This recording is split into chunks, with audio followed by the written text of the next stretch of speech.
Hello everyone, welcome back to the channel. I'm Leonardo G, and this time I have an impressions video on the latest game, Wulong Fallen Dynasty.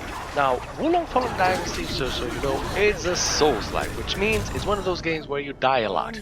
I think this is a trend for games that I'm trying out recently, but yes. So, let me talk about the game itself. The game is done by Koei Tecmo Games, which is a company already well versed in doing these games. If you don't remember, they've done Neo and Neo 2. There is a great intro right at the beginning. The game is set in feudal Japan, and you play a character that is given a blessing by a blind soldier of becoming immortal. Well, not really immortal because you'll die a lot, but you know what I mean. After that, you are thrown into the mix of a burning village where you learn the mechanics a little bit, which they are really simple. The square button for attack, the triangle button for spirit attack, and the O for dodge and X for jump. Now the dodge I'll talk more ahead because it is a bit finicky. Just before you begin the adventure, you have a very thorough character creation. You can change practically anything about the character, from the shape to the eyes, distance for the eyes, from the nose, chin, lips, your body build, your skin tone, everything in the character can be changed and modified at the beginning to create the perfect character that you want. That is really that relevant, but it is a cool feature. As you progress through the village killing enemies, you also find out that they have a menace level. Now you have one level and they have that same level. Once you kill them, your menace level goes up. If they kill you, your menace level goes down and their menace level goes up. It's kind of like levels in general games, but not exactly. It doesn't work exactly one for one, but it is a nice feature to have the enemy gain more morale, or you gain more morale as you kill enemies. As you progress through the level, you will find some places where you can put a flag, and that'll be your checkpoint. There are other places where you can put other small flags that kind of cure the disease, the status effect around the area, and these appear not so often, but they also are there. And there is an indicator on the corner of the screen that tells you how many checkpoints you found and how many sub-checkpoints, I can call them that, have you found throughout the level. On your character powers, you can use melee weapons or ranged weapons like bows and crossbow. You can also use spells and even summon a creature that can help you. This creature can then do damage, AoE damage to the area and to enemies, or it can buff yourself and your allies to do more damage and to fight better against those enemies.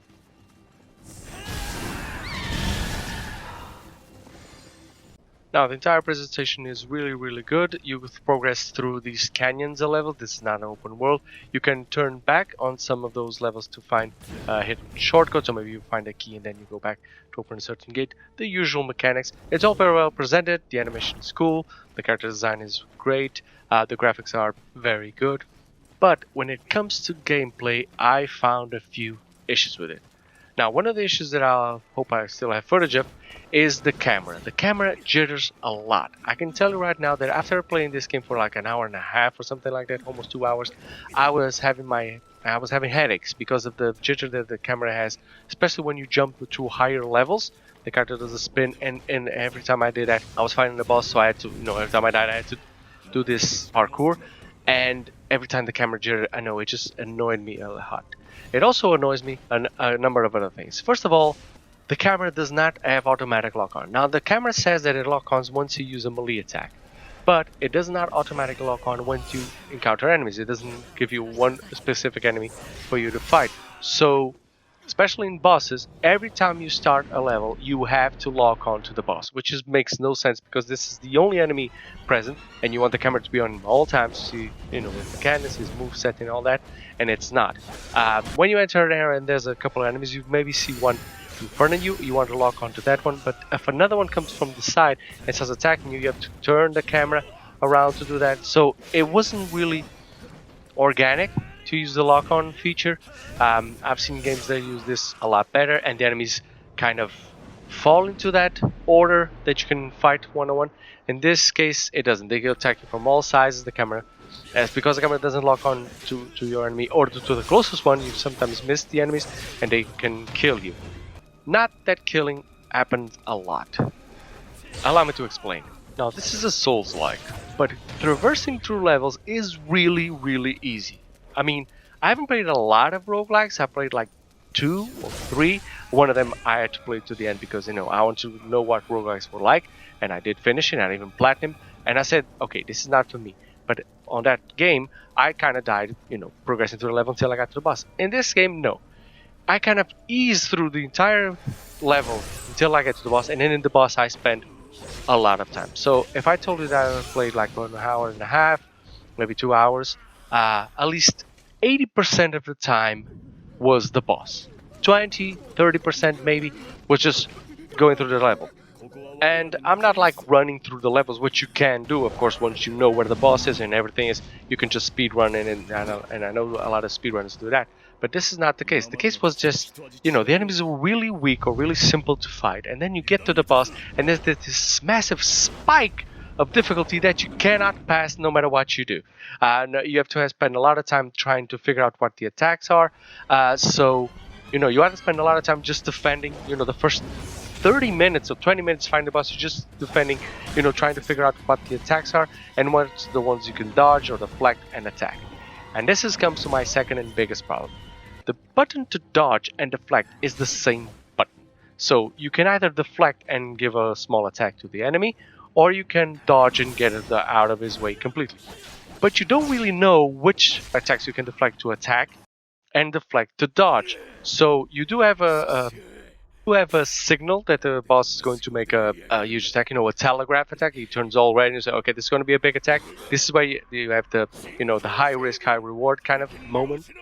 But you can't really decide just on pressing one button. You should have, maybe 2 attacks, 2 different attacks, or maybe the same button would automatically lock on into the others, but it doesn't, because you press one, it's a deflect. You press it twice, and it's a dodge. But depending on the range of the attack or how it interacts with your character, it can be missed a lot. So yeah, it was really complicated for me to figure out what to do or into what precise moment to do it. And also one of the things that the game doesn't have, it doesn't have a difficulty level. So I was stuck with a boss for a long time. I even finished the game right there. I tried it again the next day. I managed to pass it because I didn't realize that what he wanted to do was just use it to deflect a couple of times until it built up my summoning, and then once I did my summoning, then I passed the boss. So the game basically, there's a way they want you to play, and then there's a way that you actually can play, given the information that is given to you during the demo. So yeah, like I said, I wasn't a fan. This was not the one that made me a fan. This is one of those that you really gotta invest time and really gotta enjoy this type of game to really get to the end and to really have a full experience. If you're like me and you don't like, and you also have problems with anxiety, or you get nervous a lot of times, like I do in these types of games, I get very frustrated with this. This is definitely not for me, and so if you have a person like that, it's definitely not for you. If you're not like that, and you're one of the players that likes to, figure out the mechanics, the minutia of the move sets and all that, then this is right up your alley.